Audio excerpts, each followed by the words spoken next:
ang bag-o lang giinagurahan nga National Museum of the Philippines Cebu kun NMPC nga nahilo na sa Plaza Independencia sa syudad sa Cebu.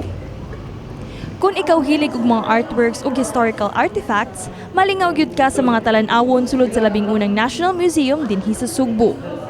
Pagsulod pa lang nimo sa museo, sugaton ka sa mga dagkong paintings nga nagpakita sa pagsakop sa mga Espanyol sa Cebu, ang NMPC gilangkuban og 5 ka gallery. Una ang kinaiyahan gallery, kung asa atong makita ang mahitungod sa Cebu Tamaraw, mga bato ug minerales nga nakuha sa kabukiran sa Cebu, endemic nga mga tanom, punuan ug kahayupan sa atong probinsya. Anaapod ang mobile museum boxes nga makita ang gipreserbar nga mga langgam ug pawikan. Sa mga mahadlok o dili kabalumulangoy, dili maguol kay dinhi sa National Museum of the Philippines Cebu, makita ang lubos kadak ang butanding kun whale shark nga kanunay natong makita sa lungsod sa Oslo. Ang maong artwork lakip sa kinaiyahan gallery nga nag-feature sa mga natural nga atraksyon dinhi sa probinsya sa Cebu. Kanang mga baga kasagaran gamiton na kinapanggo. Ang ikaduhang gallery gitawag nga ang karaang Cebu ug ang mga kabiling bahandi, diin atong makatunan ang mga karaang pamaagi sa panginabuhi sa atong mga katiguangan. Sagad sa mga artifacts sa maong gallery, nakuha subay sa excavation process sa ubos sa Fort San Pedro nga karon usa na ka underground tunnel padulong sa South Road Properties kun SRP.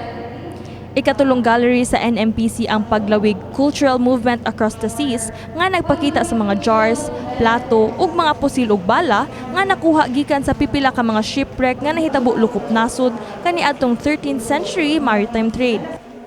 Sumpay niini ang pagpakita sa pamaagi sa pagpanagat sa atong mga mangingisda karon. Makita sab ang replika sa mga bangka ug baroto gikan sa mga nagkadaiyang lungsod sa Cebu sama sa Liloan, Bulhoon, Tabuelan ug uban pa. Ang ikaapat nga gallery nag-feature sa mga artworks sa Cebuano painter nga si Martino Abellana. Lakip sa iyang exhibit ang ilado nga 1960 Rizal the Reformist painting. Ang ikalima ug katapusang gallery ang Fine Arts ug Abstract Works gikan sa Philippine Center New York Core Collection nga i-exhibit lamang sa museo sulod sa 6 ka buwan. Sulod sa 1 o 2 ka oras, mamahimo na ninyong matuyok ang National Museum of the Philippines Cebu. Sa pangutana kung pwede ba mag-TikTok or mag-photoshoot sulod sa museo, gipaambit ni Audrey Tamada ang mga do's and don'ts sulod sa NMPC.